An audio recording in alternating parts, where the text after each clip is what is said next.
এত সমন্বয় কোত্থেকে চলে আসলো? আমাদের এখন আর সহ সমন্বয়ক প্যানেল নেই, কারণ আমাদের আন্দোলন শেষ।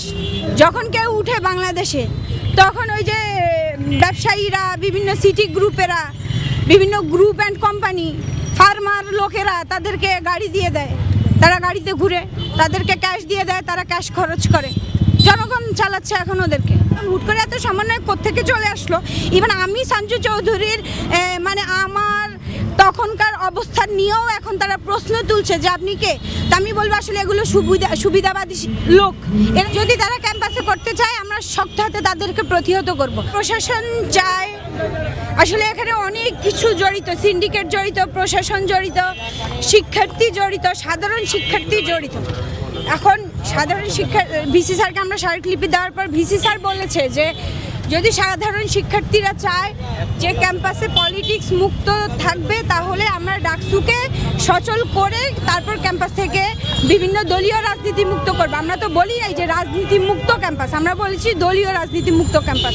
অবশ্যই ঢাকা বিশ্ববিদ্যালয়ের সাথে বাংলাদেশের রাজনীতির একটা সুদূর প্রসারী সম্পর্ক রয়েছে, একটা অতীত রয়েছে। যত জয় এসেছে সব ঢাকা বিশ্ববিদ্যালয়ের রাজনীতি চর্চার মধ্য দিয়েই হয়েছে। সেক্ষেত্রে আমাদের রাজনীতি চর্চার জন্য যেহেতু ডাকসু আছে, ছাত্র সংসদ আছে, আমরা ছাত্র সংসদের মধ্যে দিয়ে আমাদের রাজনীতিটাকে সচল করার চেষ্টা করব।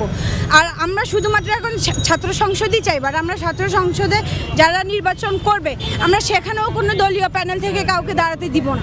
যখন আমরা দেখেছি যে এখন হয়তো বা নির্বাচন নেই বা অন্তর্বর্তীকালীন সরকার চলছে, তখন কোনো দলীয় দল ক্ষমতায় যায়, দেখা যাচ্ছে বিএনপি হোক, আওয়ামী লীগ হোক, জামাত হোক, যেই হোক না কেন, তখন কিন্তু তার যে ছাত্র সংগঠন সেটি কিন্তু ক্যাম্পাসে আধিপত্য বিস্তারের চেষ্টা করে। সেক্ষেত্রে তাদের হাতে যখন ক্ষমতা থাকে, সেক্ষেত্রে তখন আপনারা কি করবেন? এই জন্যই আমরা সিন্ডিকেটের মাধ্যমে বিষয়টা ভিসি স্যারের মধ্য দিয়ে আইন করে তারপর ক্যাম্পাসে রাজনীতিটা বন্ধ ঘোষণা করবো ইনশাল্লাহ।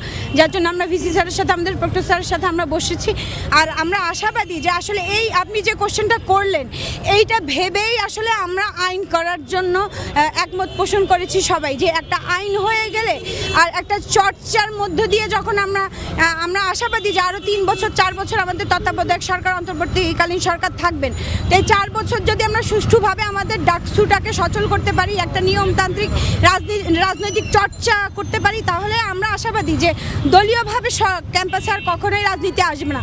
যদি আসে তাহলে সাধারণ শিক্ষার্থীরা আবার মাঠে নামবে। একটু বলতে চাই, সেটি হচ্ছে আমরা দেখেছি যে কেন্দ্রীয় যারা সমন্বয়ক আছেন, সার্জিস বা হাসনাত আবদুল্লাহ, এরা রাজনৈতিক দল গঠনের জন্য তারা বিভিন্ন জেলা উপজেলাতে ভ্রমণ করছেন। উদ্দেশ্য কিন্তু এটাই, আমরা পরোক্ষভাবে হোক বা প্রত্যক্ষভাবে হোক, এটাই কিন্তু উদ্দেশ্য। সেক্ষেত্রে তারা তো এখনও ছাত্র, তার মানে ছাত্র রাজনীতি কিন্তু তারাও করছে। অর্থাৎ তারা যদি রাজনৈতিক দল করে, তারা যদি রাজনীতি করতে চায় ক্যাম্পাসে, সেক্ষেত্রে কারা বাধা দিবে? যদি তারা ক্যাম্পাসে করতে চায়, আমরা শক্ত হাতে তাদেরকে প্রতিহত করব। আমাদের এখন আর সহ সমন্বয়ক প্যানেল নেই, কারণ আমাদের আন্দোলন শেষ। যে আন্দোলনের জন্য আমরা সমন্বয়ক গঠন করেছি, সেই আন্দোলন থেকে আমরা স্বৈরশাসককে সরিয়ে ফেলেছি। এখন আমাদের আন্দোলন শেষ, আমাদের সমন্বয়ক প্যানেল শেষ। যদিও কেউ রাষ্ট্রীয়ভাবে তারা সমন্বয়কের দায়িত্ব পালন করতে চায়, সেটা তাদের ব্যক্তিগত বিষয়।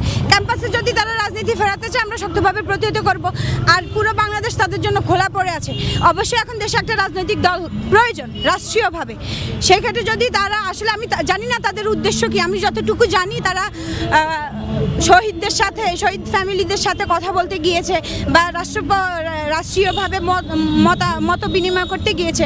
যদি ওই জিনিসটা সঠিক হয়, যদি আপনার বলা যে উদ্দেশ্য আপনি বলেছেন সেটা সঠিক না হয়ে বেঠিক হয়, তাহলে আমি তাদেরকে সাধুবাদ জানাবো যে অবশ্যই এখন দেশে একটা রাজনৈতিক দল গঠন করা জরুরি, যেটা জনগণের জন্য কাজ করবে।